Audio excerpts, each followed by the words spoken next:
Oppo A3 Pro 5G എന്ന പുതിയൊരു smart phone ഇപ്പം ഇന്ത്യൻ മാർക്കറ്റിൽ ലോഞ്ച് ചെയ്തിട്ടുണ്ട്. 18,000 രൂപ പ്രൈസ് റേഞ്ചിലായിട്ടാണ് ഈ ഫോൺ ഇപ്പം ലോഞ്ച് ചെയ്തിരിക്കുന്നത്. ഈ ഒരു വീഡിയോയിൽ നമ്മൾ നോക്കാൻ പോകുന്നത് ഓപ്പോ A3 Pro 5G എന്ന ഫോണിന്റെ ഒരു സ്പെസിഫിക്കേഷൻ അനാലിസിസ് ആണ്. നമ്മൾ ആദ്യം ഈ ഫോണിന്റെ ഹൈലൈറ്റ് ആയിട്ടുള്ള എടുത്തു പറയേണ്ട ഫീച്ചേഴ്സിനെ പറ്റി പറയുകയാണെന്നുണ്ടെങ്കിൽ ഒന്നാമത്തെ ഒരു കാര്യം, ഇതിൽ ആർമർ ബോഡിയും കാര്യങ്ങളൊക്കെ കൊടുത്തിട്ടുണ്ട്. പിന്നെ SGS ഡ്രോപ്പ് റെസിസ്റ്റൻസും കാര്യങ്ങളൊക്കെ ലഭിച്ചിട്ടുണ്ട്. അതുപോലെ തന്നെ SGS മിലിറ്ററി സ്റ്റാൻഡേർഡ് സർട്ടിഫിക്കേഷൻ ഒക്കെ ലഭിച്ചിട്ടുണ്ട്.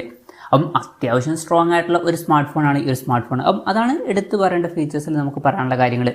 ഇനി ഈ ഒരു പ്രൈസ് റേഞ്ചിൽ വലിയ തരക്കേടില്ല എന്ന് തോന്നിയിട്ടുള്ള ഫീച്ചേഴ്സിനെ പറ്റി പറയുകയാണെന്നുണ്ടെങ്കിൽ ഇപ്പം ബാറ്ററി സെറ്റപ്പ് നമുക്ക് ഇതിൽ ഉൾപ്പെടുത്താവുന്നതാണ്. 5100 mAh ബാറ്ററി ഇതിൽ കൊടുത്തിട്ടുണ്ട്. 45 വാട്ടിന്റെ ഫാസ്റ്റ് സപ്പോർട്ട് ഇതിൽ വരുന്നുണ്ട്. ഈ ഒരു പ്രൈസ് റേഞ്ചിൽ നല്ലൊരു ചാർജിങ് സ്പീഡൊക്കെ തന്നെയാണ്. ടൈപ്പ് സി ചാർജിംഗ് പോർട്ടും ഇതിൽ കൊടുത്തിട്ടുണ്ട്. അപ്പം ഈ ഒരു പ്രൈസ് റേഞ്ചിൽ തരക്കേടില്ലാത്തൊരു ബാറ്ററി സെറ്റപ്പും കാര്യങ്ങളൊക്കെ വരുന്നുണ്ട് എന്ന് തന്നെ പറയാവുന്നതാണ്. പിന്നെ side mounted finger print sensor ഇതിൽ കൊടുത്തിട്ടുണ്ട്. ഫോണിന്റെ വെയിറ്റ് വരുന്നത് 186 ഗ്രാമാണ്. തിക്നെസ് വരുന്നത് 7.68 mm ആണ്. IP54 റേറ്റിംഗ് ഇതിൽ സപ്പോർട്ട് ചെയ്യുന്നുണ്ട്. പിന്നെ ഈ ഫോണിന്റെ മൂൺലൈറ്റ് പർപ്പിൾ അതുപോലെ തന്നെ സ്റ്റാറി ബ്ലാക്ക് എന്നീ കളർ വേരിയൻസ് ആണ് ഇപ്പോൾ ലോഞ്ച് ചെയ്തിരിക്കുന്നത്.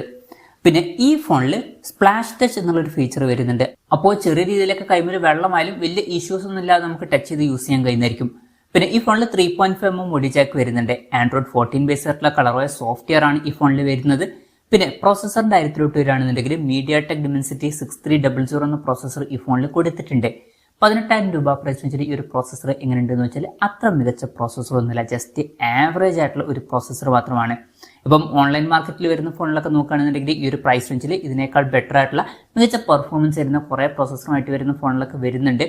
ഇനി ഓഫ്ലൈൻ മാർക്കറ്റ് മാത്രം കൺസിഡർ ചെയ്യുകയാണെന്നുണ്ടെങ്കിൽ ഈ ഒരു പ്രോസസർ ഈ ഒരു പ്രൈസ് റേഞ്ചിൽ തരക്കേടില്ലാത്തൊരു പ്രോസസർ എന്ന് പറയാവുന്നതാണ്. അതുകൊണ്ടാണ് നമ്മൾ തരക്കേടില്ലാത്ത ഫീച്ചേഴ്സിന്റെ ലിസ്റ്റിൽ ഉൾപ്പെടുത്തിയിരിക്കുന്നത്. ഇതൊരു ഓഫ്ലൈൻ ഫോണാണ്. പിന്നെ 5G സപ്പോർട്ടും കാര്യങ്ങളൊക്കെ ഇതിൽ വരുന്നുണ്ട്. 9ഓളം 5G ബാൻഡ്സ് ഇതിൽ വരുന്നുണ്ട്. പിന്നെ 8GB റാമും 128GB ഇന്റേണലുമാണ് ബേസ് വേരിയന്റിൽ വരുന്നത്. 8GB റാമും 256GB ഇന്റേണലുമായിട്ട് വരുന്ന ഒരു വെർഷനും വരുന്നുണ്ട്. LPDDR4Xന്റെ റാമും UFS 2.2 സ്റ്റോറേജ് ടൈപ്പും ഇതിൽ കൊടുത്തിട്ടുണ്ട്. പിന്നെ മെമ്മറി എക്സ്പാൻഡ് ചെയ്യണമെന്നുണ്ടെങ്കിൽ ഹൈബ്രിഡ് സിം സ്ലോട്ടാണ് ഈ ഫോണിൽ വരുന്നത്. അതായത് മെമ്മറി കാർഡ് യൂസ് ചെയ്യണമെന്നുണ്ടെങ്കിൽ യൂസ് ചെയ്യാം, പക്ഷേ മെമ്മറി കാർഡ് യൂസ് ചെയ്യണമെന്നുണ്ടെങ്കിൽ ഒരു സിം മാത്രമേ യൂസ് ചെയ്യാൻ പറ്റുള്ളൂ. വെർച്വൽ റാം എന്നുള്ള ഫീച്ചർ ഇതിൽ വരുന്നുണ്ട്. അതായത് എക്സ്ട്രാ റാം വേണ്ട സമയത്ത് ഇന്റേണൽ മെമ്മറിയിൽ നിന്ന് കുറച്ച് മെമ്മറി എടുത്തിട്ട് അത് റാം ആയിട്ട് യൂസ് ചെയ്യുന്നതായിരിക്കും. അങ്ങനെ 8GB റാം വരെ എക്സ്ട്രാ നമുക്ക് ലഭിക്കുന്നതായിരിക്കും. പിന്നെ ഡിസ്പ്ലേയുടെ കാര്യത്തിൽ പഞ്ചോൾ ഡിസൈനും കാര്യങ്ങളൊക്കെ ഇതിൽ വരുന്നുണ്ട്. പഞ്ചോൾ വരുന്നത് ടോപ്പ് സെൻറ്റർ ഭാഗത്തായിട്ടാണ്. 120 Hz റിഫ്രഷ് റേറ്റ് ഇതിൽ സപ്പോർട്ട് ചെയ്യുന്നുണ്ട്. 180 Hz ടച്ച് സാമ്പിളിംഗ് റേറ്റും വരുന്നുണ്ട്. പിന്നെ പീക്ക് ബ്രൈറ്റ്നസ് 1000 nits വരെയൊക്കെ വരുന്നുണ്ട്. അപ്പം ഇതൊക്കെയാണ് തരക്കേടില്ലാത്ത ഫീച്ചേഴ്സിൽ നമുക്ക് പറയാനുള്ള കാര്യങ്ങൾ. ഇനി ഈ ഒരു പ്രൈസ് റേഞ്ചിൽ കുറച്ചൊക്കെ നിരാശപ്പെടുത്തി എന്ന് തോന്നിയിട്ടുള്ള ഫീച്ചേഴ്സിനെ പറ്റി പറയുകയാണെന്നുണ്ടെങ്കിൽ ഇപ്പോൾ ഡിസ്പ്ലേയിൽ തന്നെ 6.6 ഇഞ്ചിന്റെ HD+ ഡിസ്പ്ലേ ആണ് വരുന്നത്.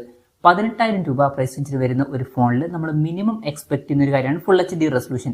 പക്ഷേ ഇതിലത് വരുന്നില്ല. അപ്പം അത് ശരിക്കും ഡിസപ്പോയിന്റിംഗ് ആയി എന്ന് തന്നെ പറയേണ്ടി വരും. പിന്നെ LCD പാനലാണ് ഇതിൽ ഉപയോഗിച്ചിരിക്കുന്നത്. അത് വലിയൊരു കംപ്ലൈന്റ് ആയിട്ട് പറയുന്നില്ല. എന്നാലും ഈ ഒരു പ്രൈസ് റേഞ്ചിൽ പല ഫോണുകളിലും നമുക്ക് ഫുൾ HD റെസൊല്യൂഷൻ വരുന്ന AMOLED ഡിസ്പ്ലേയും കാര്യങ്ങളൊക്കെ തന്നെ കിട്ടുന്നുണ്ട്. അപ്പോൾ ഡിസ്പ്ലേ ഫീച്ചേഴ്സ് മൊത്തത്തിൽ നോക്കുമ്പോൾ ഈ ഒരു പ്രൈസ് റേഞ്ചിൽ അത്ര മികച്ചത് എന്ന് പറയാൻ പറ്റില്ല. പിന്നെ കുറച്ച് ഡിസപ്പോയിന്റിംഗ് ആയി തോന്നിയിട്ടുള്ള മറ്റൊരു കാര്യം, സിംഗിൾ സ്പീക്കറാണ് ഇതിൽ വരുന്നത്. ഈ ഒരു പ്രൈസ് റേഞ്ചിലേക്ക് നമ്മൾ സ്റ്റീരിയോ സ്പീക്കേഴ്സ് എക്സ്പെക്ട് ചെയ്യുന്നുണ്ട്, പക്ഷേ ഇതിൽ സിംഗിൾ സ്പീക്കറെ കൊടുത്തിട്ടുള്ളൂ. ഇനി ക്യാമറയുടെ കാര്യം പറയുകയാണെന്നുണ്ടെങ്കിൽ ഫോണിന്റെ പിന്നിൽ ഡ്യുവൽ ക്യാമറ സെറ്റപ്പാണ് കൊടുത്തിരിക്കുന്നത്. 50 മെഗാപിക്സലിന്റെ f1.8 അപ്പേഴ്സിൽ വരുന്ന മെയിൻ ക്യാമറ സെൻസറാണ് ഈ ഫോണിൽ വരുന്നത്. പിന്നെ 2 മെഗാപിക്സലിന്റെ f2.4 അപ്പേഴ്സിൽ വരുന്ന ഒരു സെൻസറും കൊടുത്തിട്ടുണ്ട്. അപ്പം ഇതിൽ അൾട്രാ വൈഡ് ആംഗിൾ ലെൻസ് വരുന്നില്ല. ഈ ഒരു പ്രൈസ് റേഞ്ചിൽ നമ്മൾ ultra wide angle lens expect ചെയ്യുന്നുണ്ട്. അപ്പം അത് മിസ്സിംഗ് ആണ്. അപ്പം അതും കുറച്ച് ഡിസപ്പോയിന്റിംഗ് ആയി എന്ന് പറയേണ്ടി വരും. പിന്നെ ഫ്രണ്ടിൽ 8 മെഗാപിക്സൽ സെൽഫി ക്യാമറ ആണ് കൊടുത്തിരിക്കുന്നത്. ഫ്രണ്ടിൽ കുറച്ചും കൂടി ബെറ്റർ ആയിട്ടുള്ള ഒരു റെസൊല്യൂഷനും കാര്യങ്ങളൊക്കെ കൊടുക്കായിരുന്നു എന്നാണ് എനിക്ക് തോന്നിയിട്ടുള്ളത്. അപ്പം ഇതൊക്കെയാണ് കുറച്ച് നിരാശപ്പെടുത്തി എന്ന് തോന്നിയിട്ടുള്ള ഫീച്ചേഴ്സിൽ പറയാനുള്ള കാര്യങ്ങൾ. അപ്പം ഇതൊക്കെയാണ് മൊത്തത്തിൽ ഫീച്ചേഴ്സ്. ഇനി വിലയുടെ കാര്യത്തിലോട്ട് വരികയാണെന്നുണ്ടെങ്കിൽ 8GB റാം 128GB ഇന്റേണൽ വെർഷന്റെ വില വരുന്നത് 17,999 രൂപയാണ്. 8GB റാം 256GB ഇന്റേണൽ വെർഷന്റെ വില വരുന്നത് 19,999 രൂപയാണ്. പിന്നെ ബാങ്ക് ഓഫേഴ്സ് ഉണ്ട്. കാർഡുകളും കാര്യങ്ങളൊക്കെ യൂസ് ചെയ്യുകയാണെന്നുണ്ടെങ്കിൽ 10% വരെ ഓഫും കാര്യങ്ങളൊക്കെ ലഭിക്കുന്നതായിരിക്കും. എന്തായാലും ഓവറോൾ നോക്കുകയാണെന്നുണ്ടെങ്കിൽ 18,000 രൂപ പ്രൈസ് റേഞ്ചിൽ ഈ ഒരു ഫോൺ അത്ര മികച്ചൊരു ഫോണാണ് എന്ന് പറയാൻ പറ്റില്ല. ഈ ഒരു പ്രൈസ് റേഞ്ചിൽ ഫുൾ HD റെസൊല്യൂഷൻ പോലും ഇതിൽ കൊടുത്തിട്ടില്ല. പിന്നെ നല്ല സ്ട്രോങ് ആയിട്ടുള്ള ബിൽഡ് ക്വാളിറ്റിയുമായിട്ട് വരുന്ന ഒരു ഫോണൊക്കെ തന്നെയാണ്. അത്ര പെട്ടെന്ന് വീണാലൊന്നും പൊട്ടില്ല. പക്ഷെ ബാക്കി ഫീച്ചേഴ്സ് അത്ര മികച്ചതല്ല.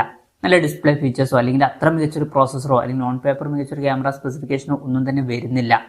അത്യാവശ്യം നല്ല സ്ട്രോങ് ആയിട്ടുള്ള ഫോണാണ്. തിരക്കില്ലാത്തൊരു ബാറ്ററി സെറ്റപ്പും കൊടുത്തിട്ടുണ്ട്. അത്രേ ഉള്ളൂ.